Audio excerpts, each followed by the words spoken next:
Hey, hello there. Thanks for checking out my video. Today's Sunday, January 22nd, 2023. I hope you've had a good week. I hope you're rested and ready to take on this upcoming week that we're going to face. I know I had a good weekend.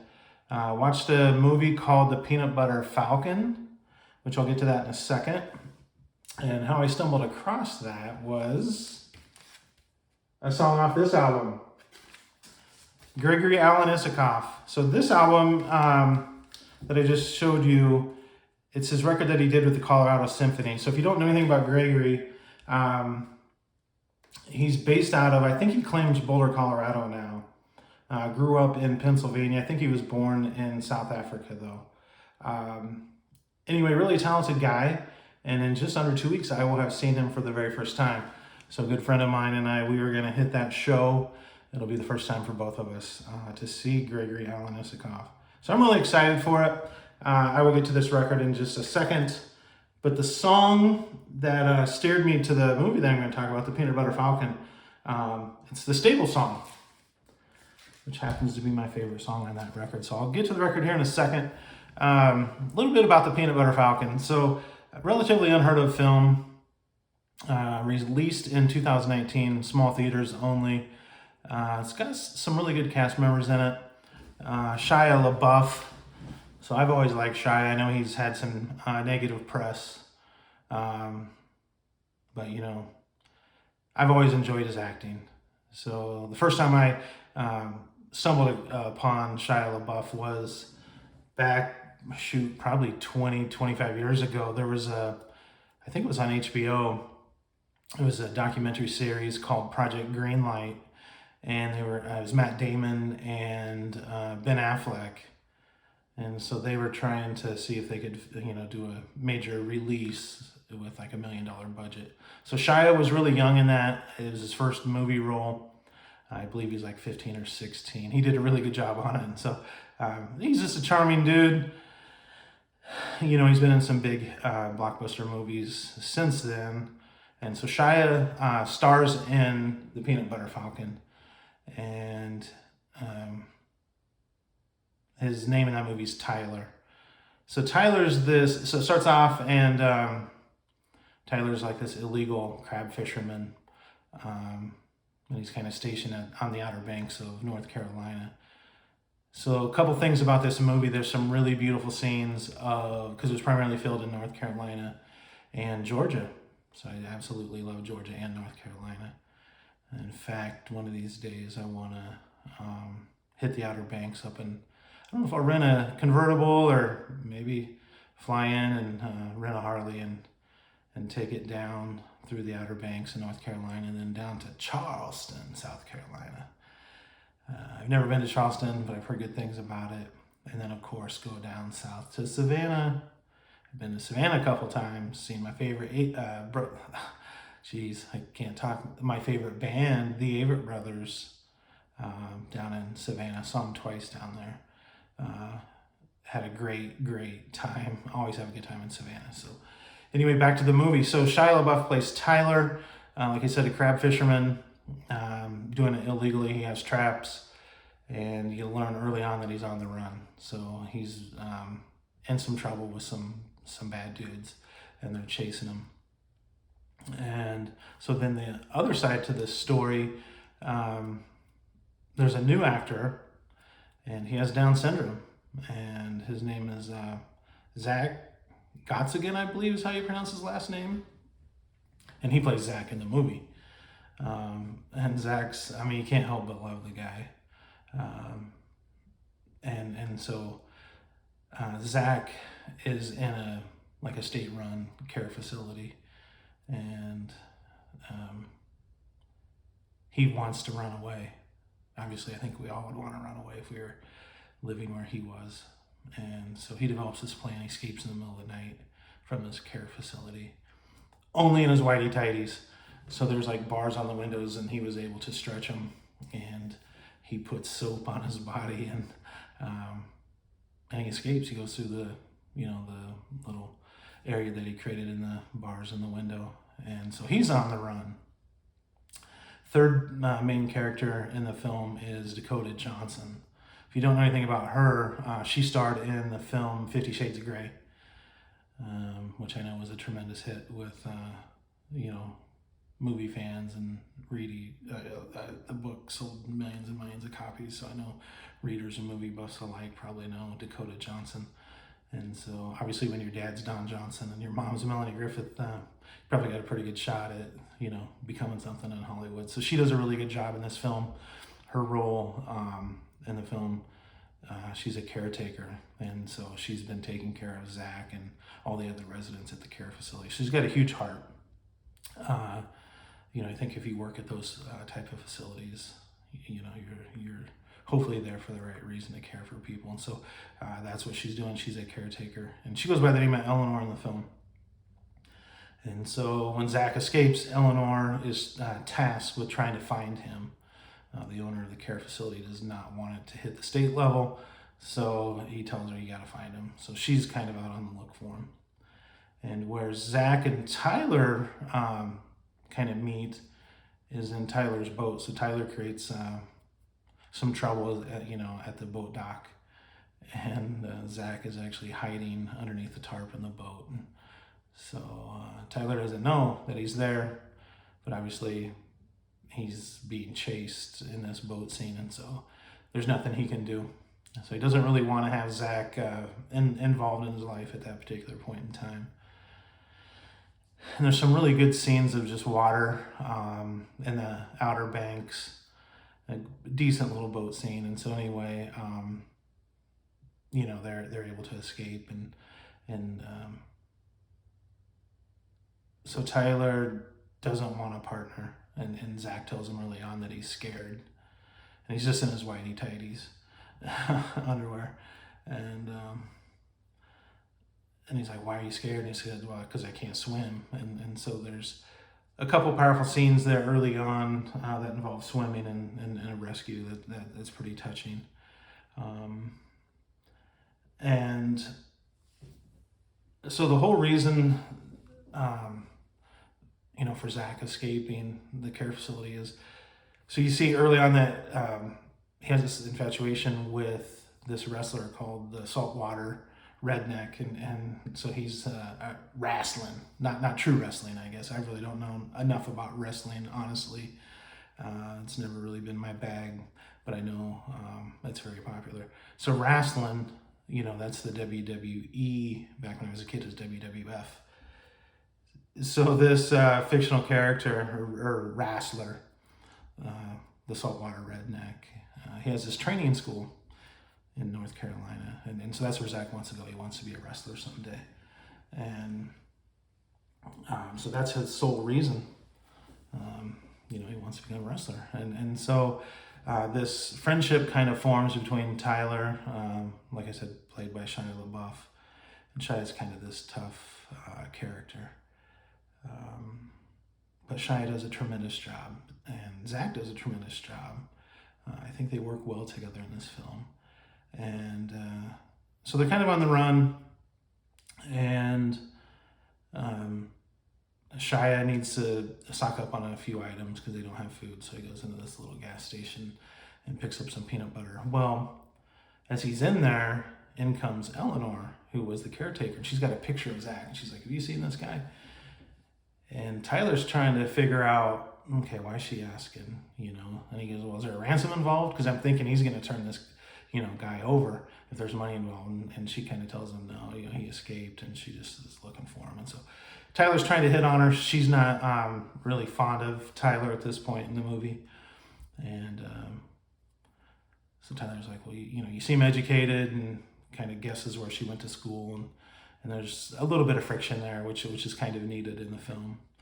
And so he goes, well, you must be a reader. He's like, do you like Mark Twain? And I think that's important because there's like a raft scene that's going to remind you of Mark Twain, should you choose to watch this beautiful movie.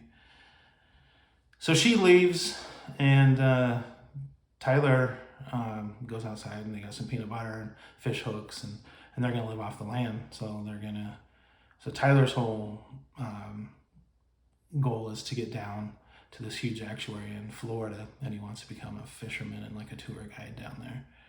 And so his plan is to go down, and as they hit this little town in North Carolina where this wrestling school is, and he's going to drop Zach off there so Zach can kind of chase his dream. And eventually they do, but you know, there's some really key points there where you see this friendship between Zach and Tyler developing. One, they create this secret handshake, and it's really cute.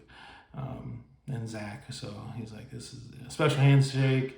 It's for buds, bros, and friends. And so that's kind of a neat little scene there.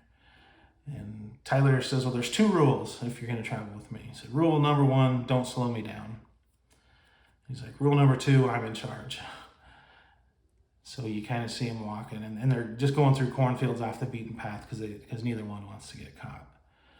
And Zach's kind of slowing him down. And so Tyler goes, what's rule number 1? And the camera kind of focuses on Zach, and he goes, party. And I just absolutely love that scene. So, because just a few minutes earlier, he told him rule number 1 was don't slow me down. Kind of a neat scene where they're gonna have to swim, and like I said, Zach told him that he was scared and couldn't swim, and so Zach asked Tyler, he goes, am I gonna die? And Tyler's like, of course you're gonna die. It's just a matter of time. He's like, but what matters is, you know, are they gonna have good stories to tell about you when you're gone? And so I really like that part. You know, so there's this good character development between a friendship that you didn't really think was probably gonna work out. And so the film really is charming.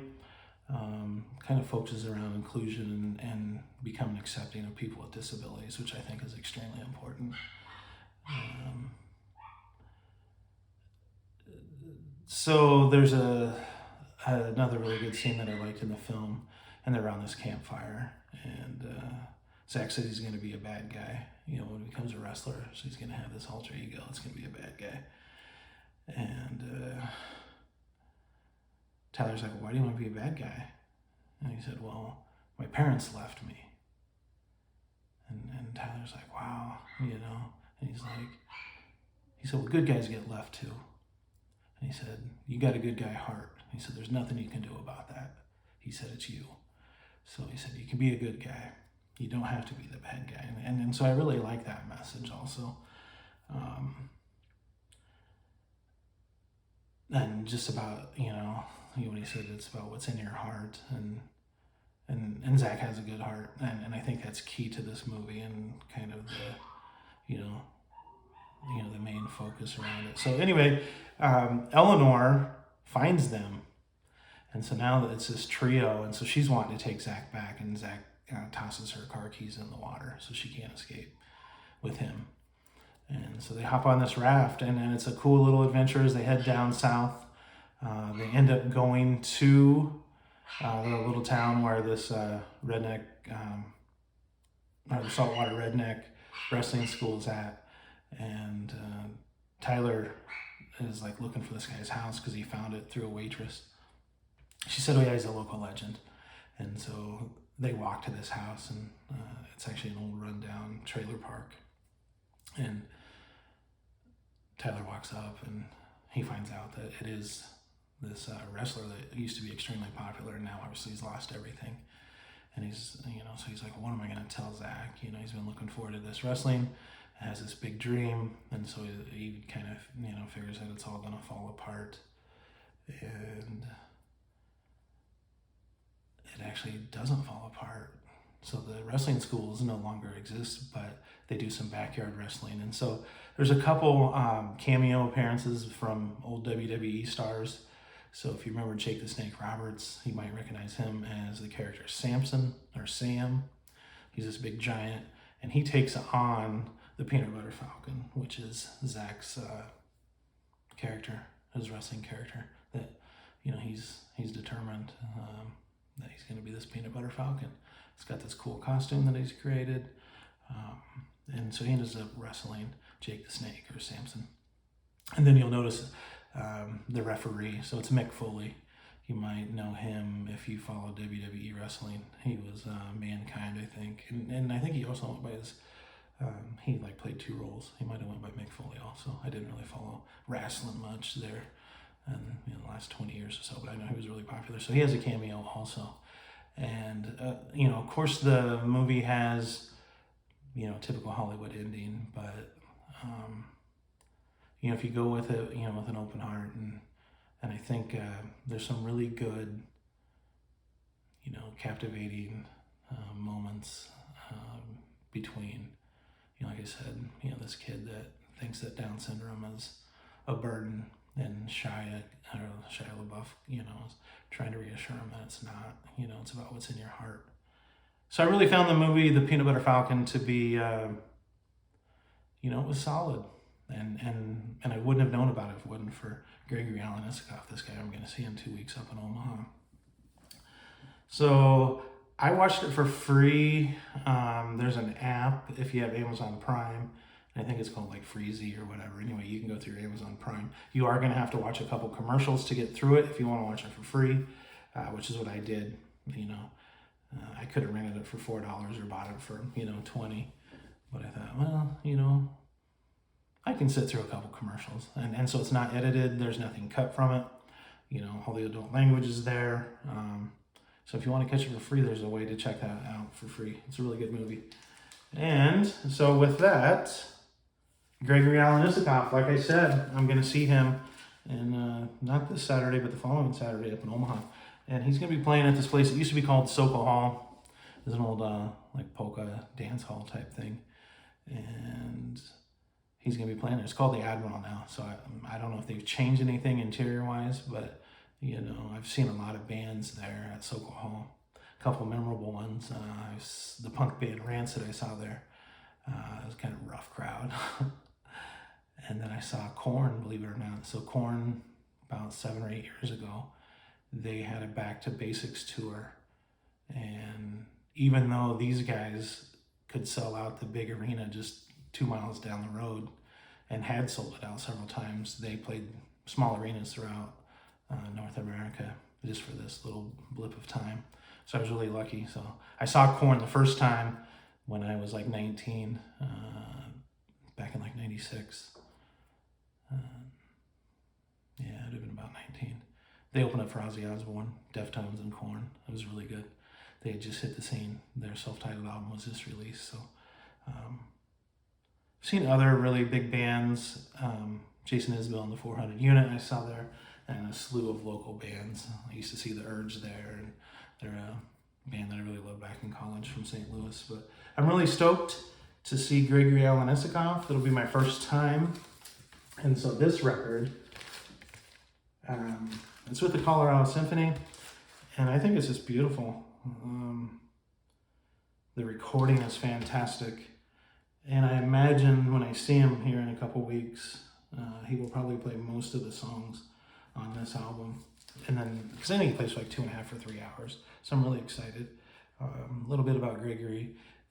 He uses 2 microphones, so he has the standard mic, and then right next to it he has a harmonica mic. So if you know anything about harmonica mics, obviously they're there for the harmonica, but he sings into it, and so it creates this distorted, kind of old-timey, kind of cool sound.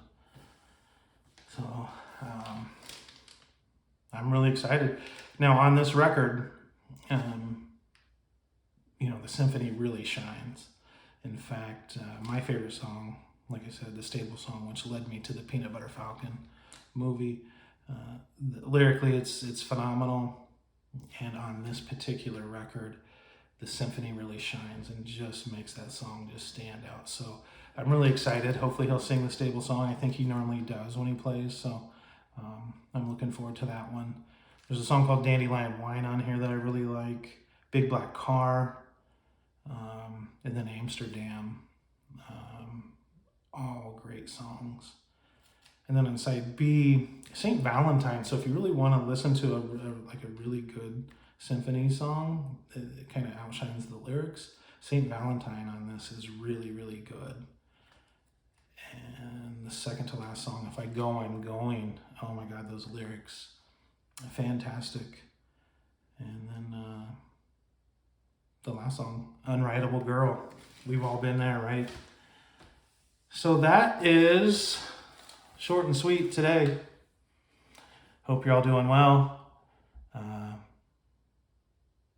If there's anything that, you can take if you do choose to see the Peanut Butter Falcon, or if you've seen it, it's to love and care, and to look behind maybe some of the